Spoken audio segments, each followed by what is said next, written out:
Assalamualaikum warahmatullahi wabarakatuh. Jumpa lagi dengan saya Yunus Mirza, fisioterapis. Di video kali ini saya akan membagikan tips cara mengobati nyeri lutut tidak bertenaga ataupun lutut lemas, jalan tidak bisa, harus pakai tongkat. Oke, nah ini adalah kondisi nyeri lutut yang biasanya sudah lumayan parah atau bisa dikatakan parah. Jadi kondisi ini terjadi karena pertama, yang paling umum disebabkan karena pengapuran. Nah, setelah terjadi pengapuran biasanya yang paling sering terjadi adalah efek karena disuntik. Setelah disuntik, nah lalu setelah disuntik dibiarkan, jadi nanti beberapa bulan atau berapa tahun nanti sakit lagi, disuntik lagi, dibiarkan lagi sampai biasanya disuntik sampai efek suntikannya itu sudah tidak bermakna, ataupun sudah habis disuntik sudah tidak terasa enakan, ataupun tidak ada perubahan, sehingga sampai tambah parah, sampai otot tambah lemas, kekuatan semakin berkurang. Jadi kenapa kalau habis disuntik kok bisa menyebabkan karena ini? Nah, sebenarnya bukan suntikannya yang bikin lemah, tapi efek dari suntikan itu adalah, jadi sel-sel yang di dalam sendi otot itu yang biasanya berfungsi untuk membuat pelumas itu dia tidak aktif, atau istilahnya tertidur. Nah, karena apa? Karena sudah ada cairan yang masuk, cairan yang disuntikan itu yang masuk, akhirnya si sel yang biasa memproduksi cairan di lutut itu yang secara alami itu dia tidak produksi. Nah, istilahnya menjadi pasif. Nah, dan juga kalau efek dari suntik ini, sebenarnya kalau lutut udah sakit, tandanya itu kan alarm dari tubuh kalau di lutut itu terjadi apa-apa, sirkulasi nggak bagus, atau tendon menjadi kaku, ataupun bisa sampai lutut menjadi radang. Nah, jadi kalau sudah disuntik itu enakan, radangnya berkurang, tapi sel-sel yang membuat istilahnya mau memproduksi cairannya itu menjadi pasif, otot juga menjadi pasif. Salahnya habis disuntik atau habis disuntik itu pasien biasanya tidak melakukan istilahnya exercise atau latihan penguatan pada lutut-lututnya. Ya udah, habis disuntik enakan dibiarin aja, nanti kambuh lagi, disuntik lagi, kambuh lagi, sampai akhirnya suntikan tidak berefek, otot-otot menjadi lemas, menjadi istilahnya kekuatannya di kekuatan yang menopang sendi lutut itu tidak ada. Jadi berjalan pun harus dibantu dengan tongkat, bisa walker atau tripod. Juga kondisi seperti ini dari duduk mau berdiri saja itu sudah tidak bisa, harus pegangan ataupun harus dibantu orang seperti ini. Nah, ini bukan, jadi kondisi ini bukan karena kelemahan saraf yang keluar dari pinggang ataupun karena saraf kejepit, tapi ini murni karena dari pengapuran. Oke, langsung saja bagaimana caranya. Yang pertama, saya ini memberikan cara ada dua. Yang pertama, ototnya dulu harus dirilis, jadi pembuluh darah dan tendon di sekitar lutut itu harus bagus. Yang kedua, ototnya itu harus dilatih lagi, kekuatannya harus dipacu lagi, supaya tenaga ataupun kekuatan pada otot-ototnya itu bangkit lagi. Dan juga nanti sel-sel yang ada di dalam lutut itu dia tumbuh lagi, dia berkembang lagi, sehingga akan mengalami perbaikan pada kualitas sendi lututnya. Jadi kalau kondisi kayak gini dibiarin cuma ngandalin obat minum atau jamu atau apa, atau herbal atau susu atau apa, ini tidak bermakna. Jadi harus ototnya dulu diperbaiki, ototnya harus dikuatkan, baru nanti dia akan melakukan istilahnya regenerasi pada sendi lututnya. Oke, langsung saja caranya seperti ini ya. Jadi ini adalah cara pertama, adalah rilis ototnya. Rilis itu istilahnya dibuka atau dilemeskan, atau pembuluh darahnya dibuka. Pertama dengan alat gogi ini. Ada aja yang sudah beli atau punya alat gogi, dipakai alat goginya, harus rutin terapinya ya. Pertama kita lumuri dengan pelumas dulu. Pelumasnya ya, pakai massage oil biasa, yang penting harus licin, kasih yang banyak minyak. Jadi pertama, otot yang harus dirilis adalah semua otot paha depan, ini wajib. Nah, paha depan mulai dari paha samping, paha tengah, sampai paha dalam sini harus kita rilis dulu seperti ini. Jadi pertama pelan-pelan saja. Jadi kalau pertama tidak usah terlalu keras. Nah, pertama pelan-pelan aja gosok. Nanti di area sini akan terasa ada gerenjel-gerenjelan pada otot-otot paha. Itu pembuluh darah di situ biasanya banyak yang tersumbat lah istilahnya, otot jadi kaku, sirkulasi darah nggak bagus, zat-zat nyeri banyak di situ. Dan juga karakteristiknya biasanya di atas tempurung ini dia lebih tebal, ini kayak ada bengkak, kayak ada benjolan seperti ini. Nah, jadi tendonnya sudah kaku. Terus otot-otot di pahanya ini juga biasanya sudah terasa lembek. Nah, tidak kencang kenyal seperti ini, jadi sudah agak lembek. Itu yang menyebabkan lemas.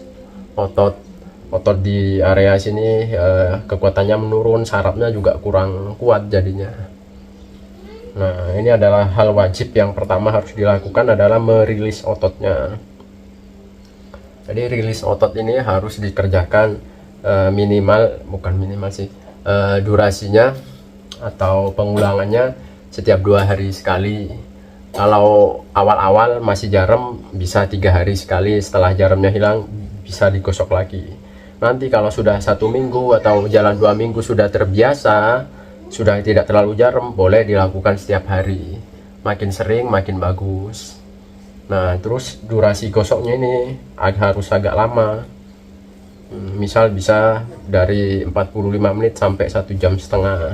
Jadi yang harus digosok nanti otot paha bagian sini depan, otot paha bagian belakang, terus di bawah tempurung lutut sama otot betis bagian belakang itu harus dirilis, harus digosok-gosok seperti ini. Nah, setelah digosok gerjel-gerjel berkurang dan juga warnanya biasanya sudah ada warna-warna merah di sekitar paha, habis digosok kita pindah ke area sini, ke area di atas tempurung. Jadi di atas tempurung lutut ini dia gosok ini. Mulai dari atas tempurung lutut bagian tengah, bagian samping, bagian dalam sini harus digosok. Ini sebenarnya cara ini sangat mudah sekali, yang penting intinya adalah harus telaten, harus bersabar. Karena ini adalah cara termurah dan cara terbaik untuk merawat atau mengembangkan sendi lutut lagi, supaya bisa kuat dan berkualitas lagi. Jadi kalau sudah kondisi seperti ini, biasanya orang-orang yang melakukan pengobatan ini entah mulai dari minum herbal, minum obat, entah suntik atau diobatin atau apa aja, itu udah biasanya sudah habis jutaan bahkan puluhan juta, tapi lutut tidak signifikan perkembangannya. Nah, jadi saya ini membagikan tips atau terapi ini supaya orang bisa melakukannya sendiri, dan cara ini sangat murah. Cuma bermodal alat gugi sama ini minyak, dan juga dibutuhkan ketelatenan, sabar. Intinya harus sabar, telaten. Insya Allah nanti dia berkembang. Kenapa dijamin berkembang? Karena dengan gosokan seperti ini kan membuka darah kebuka, sirkulasi lancar. Nah, gosokan di area sendi-sendi atau tendonnya sini juga dia memberikan efek panas, efek hangat. Dia juga bisa merangsang saraf-saraf yang sudah banyak yang mati ataupun yang banyak yang rusak, dia terangsang lagi. Dan juga dengan efek gosokan seperti ini, pembuluh darah melebar, sirkulasi bagus, dia akan istilahnya di lutut ini kalau sudah orang pengapuran itu banyak zat-zat yang bikin zat-zat kimia yang memacu untuk timbulnya peradangan. Nah, kalau sering digosok ini, zat-zat itu juga akan bersih, akan dibuang di tubuh sehingga tidak mudah mengalami peradangan. Nah, kalau lutut mudah mengalami peradangan, tandanya di situ banyak sel yang rusak. Terus biasanya kalau istilahnya tulang rawannya itu sudah banyak yang kekikis. Jadi semakin sering radang, tulang rawan itu semakin banyak yang kekikis. seperti itu. Oh ya, kondisi seperti ini biasanya dia lemah sekali, tetapi kalau untuk biasanya untuk menekuk itu masih bisa, untuk menekuk di sini masih enak. Juga ada kadang beberapa tidak kaku untuk menekuknya, cuma sudah nggak kuat menekuk, tapi kalau dipaksa menekuk bisa seperti itu. Nah, yang kasus seperti ini lebih ke kelemahan ototnya. Berbeda dengan yang video-video saya yang sebelumnya itu yang tidak bisa menekuk. Nah, itu biasanya lebih ke kekakuan pada ini tendon-tendon sekitar lututnya itu. Juga komponen di dalamnya biasanya meniskesnya itu yang juga sudah mengeras. Meniskes itu bantalan lututnya. Dan juga lutut tidak terbiasa dilatih buat menekuk ataupun dibuat duduk apa sujud atau jongkok, akhirnya ya udah susah untuk dibuat menekuk. Oke, kembali lagi ke kasus yang ini. Setelah di area sini, area sekitar lututnya sekitar tempurungnya sudah selesai, kita pindah ke area bawah ini. Area bawah tempurung lutut bagian samping digosok. Nah, gosoknya sendiri arahnya bisa ke atas, ke bawah, bisa ini horizontal, vertikal, bisa muter-muter. Jadi tidak harus arahnya harus dari atas ke bawah atau bawah ke atas, tidak harus. Terserah enaknya bagaimana. Kalau di rumah, kalau seumpamanya capek gosok-gosok, ya minta bantuan keluarganya. Yang penting intinya harus rutin. Kalau tidak rutin ya efek terapinya juga tidak terlalu bagus. Yang penting rutin, sabar, semangat, itu kuncinya yaitu. Nah, setelah di bawah lutut ini, bawah lutut bagian samping ini kendor, pindah ke sini. Awal-awal mesti sakit di area ini. Area sini mesti sakit. Nah, di area sini sakit, pokoknya sakit semua. Pelan-pelan saja. Nanti habis digosok-gosok ini timbul memar-memar, merah-merah, tidak apa-apa, jangan panik. Biasanya kalau pertama-tama orang pasien ataupun yang melihat video saya baru pertama kali melakukan kayak gini, ini kaget, loh kok habis digosok kok malah memar-memar, kok malah jarum-jarum, dikira tambah sakit. Tidak, itu emang biasa, efek dari terapinya seperti itu. Kalau sudah memar-memar ataupun jarum, kompres air dingin selama 10 menit. Jadi es batu masukin dalam plastik, kasih air, tempel selama 10 menit. Nanti jarumnya hilang, biasanya sekitar 2-3 hari hilang jarumnya. Meskipun masih ada merah atau biru-biru, yang penting jarumnya sudah berkurang, sudah boleh lagi digosok. Kalau sudah makin sering digosok seperti ini, nah otot atau sel di permukaan di bawah kulit ini kan sudah dia terlatih, sudah bisa adaptasi. Nah, jadi setiap habis digosok udah tidak akan terasa terlalu jarum. Nah, saat fase-fase itu sudah boleh dilakukan gosokan setiap hari. Kalau pertama-tama saran saya seminggu cuma 2-3 kali terapi saja digosok-gosoknya. Tetapi nanti yang kan ini ada 2 cara. Yang pertama digosok-gosok, yang kedua adalah dilatih ototnya. Nah, yang untuk melatih otot itu harus setiap hari dikerjakan. Oke. Nah, terus kalau dalam menggosok-gosok ini tidak usah terlalu terburu-buru, santai saja, jadi tidak usah ke susu, tidak usah terlalu cepat, jadi pelan-pelan saja. Jadi otot yang gerenjel pelan-pelan digosok-gosok seperti itu, dinikmati lah istilahnya. Karena kalau awal-awal digosok ini bakal sakit sekali, kalau terlalu kuat nggak tahan. Oke. Nah, setelah depan sini, otot paha depan, bawah tempurung lutut selesai, pindah ke bawah sini. Pindah ke bawah lutut. Tadi area sini nih sampai ke bawah, sampai ke sini. Di sini digosok-gosok sampai gerenjel-gerenjel di sini yang terasa di sini. Nah, ini gerenjel-gerenjel semua ini nanti. Gerenjel-gerenjel di sini juga berkurang, lalu pindah ke area sininya, ke lutut bagian dalamnya. Sampai gerenjel-gerenjelnya juga berkurang. Gosoknya bisa posisi seperti ini ataupun seperti ini, ataupun langsung ujungnya ini diginiin. Oke, setelah sini semua selesai, pindah ke paha bagian belakang. Kasih minyak lagi, kasih minyak yang banyak. Nah, kalau paha bagian belakang posisinya agak, kalau di terapi sendiri posisinya ini agak ditekuk seperti ini. Nah, kalau digosokin orang lain bisa posisi mengkurap, orang lain tinggal menggosokkan, bisa. Nah, kalau paha bagian belakang di sini. Lalu yang paling terpenting adalah di belakang sini, di belakang lipatan lutut, di area ini. Nah, kalau di belakang lipatan lutut ini gosoknya bisa dari atas ke bawah atau bawah ke atas, ataupun di sini. Nah, ini gini, lurus gini, horizontal. Saat kita melakukan gosok di sini kan ada pertemuan istilahnya pembuluh darah, arteri, vena, sama limfatik, sama saraf. Kalau kita gosok kayak gini, biasanya efeknya sampai terasa ke jari-jari ini seperti terasa kebas dan gatal. Jadi pelan-pelan saja, tidak apa-apa.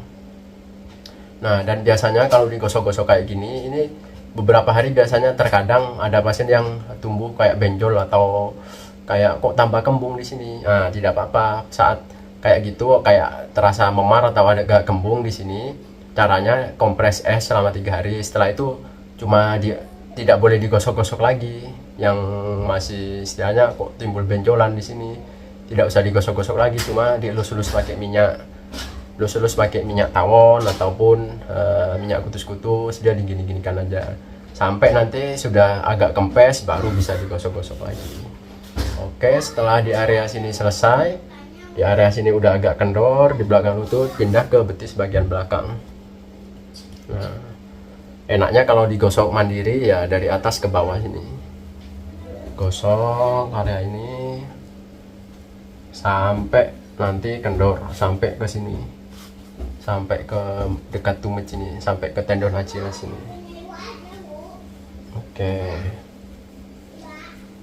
Ya, gosok-gosoknya yang penting sudah rata.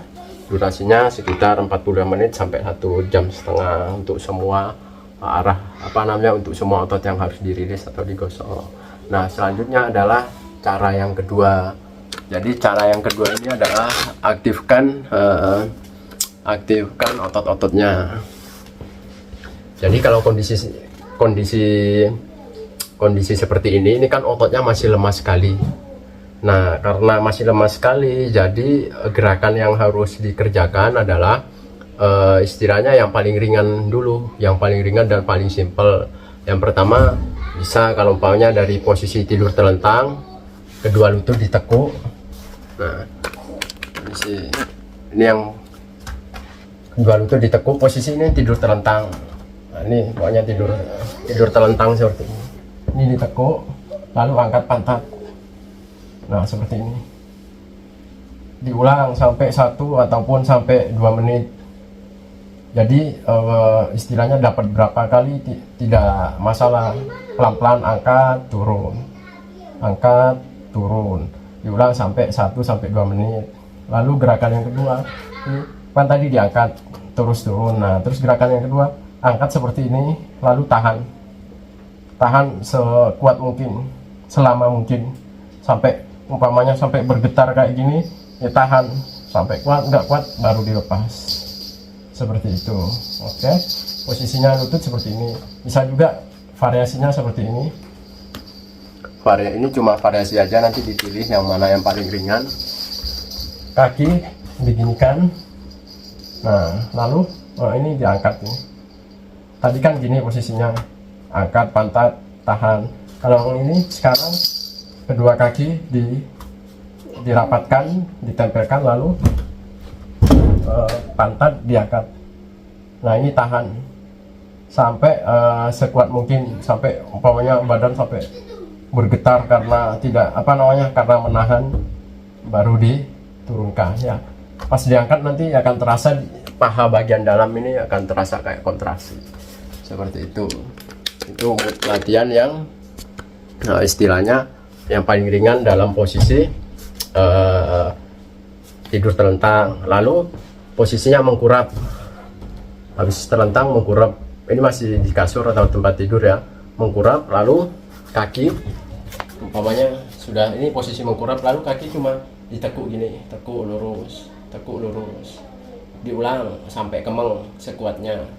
Jadi hitungannya berapa tidak masalah, yang penting sampai kemeng kanan kiri dilatih. Lalu setelah itu gerakannya dari posisi tadi kan tidur, lalu dari posisi duduk. Nah, dari entah duduk di bed ataupun duduk di kursi. Nah, itu kan mau ngangkat tidak kuat. Nah, jadi latihannya adalah latihan dari duduk. Ini angkat pantat dulu. Angkat pantat dulu dilatih diangkat. Jangan langsung ditekan ke lutut karena bakal tidak kuat. Jadi dilatih pantat diangkat dalam posisi duduk itu, ngangkat pantat sambil pegangan tidak apa-apa. Lalu cara yang terakhir, posisi berdiri. Nah, ini sangat sederhana sekali. Saat posisi berdiri kita latihannya cuma seperti ini. Nah, kan sudah berdiri seperti ini, kita pegangan tembok atau kursi di depannya atau pegang walker atau tongkat ya, cuma latihan gini. Latihannya jalan di tempat saja. Nah, ini latihan jalan di tempat saja selama bisa sampai kalau pertama 3-5 menit saja. Pokoknya cuma latihannya cuma jalan di tempat seperti ini. Pelan-pelan saja. Jadi yang latihan ini harus setiap hari dikerjakan. Nah, jadi fungsinya jalan di tempat ini dia sekaligus merangsang otot-otot yang mulai dari ankle itu sampai ke lutut. Nah, jadi jika semua rangkaian itu sudah terpenuhi, pertama otot dibuka, pembuluh darah dibuka dengan dirilis, lalu ototnya dilatih. Nah, sehingga ini yang bisa membangkitkan atau mengembangkan lagi ototnya yang melemah, dia jadi kuat lagi, sel-selnya yang banyak yang rusak ataupun saraf yang di otot yang bagian lutut ini lemah, dia bakal menguat atau meningkat lagi, sehingga kualitas sendi lutut ataupun kekuatan pada sendi lutut akan semakin bertambah. Saya tekankan lagi, yang penting intinya sabar, telaten, seperti itu, rutin, continue. Oke. Jadi ini saja tip dari saya. Semoga tip yang sederhana ini bisa bermanfaat dan bisa diamalkan. Akhir kata, jika video ini bermanfaat, jangan lupa kirimkan atau sebarkan video ini sebanyak mungkin bagi sanak keluarga atau tetangga atau rekan-rekan atau teman-teman. Di akhir kata, semoga kita sehat selalu dalam lindungan Tuhan Yang Maha Esa. Salam sehat, salam bermanfaat.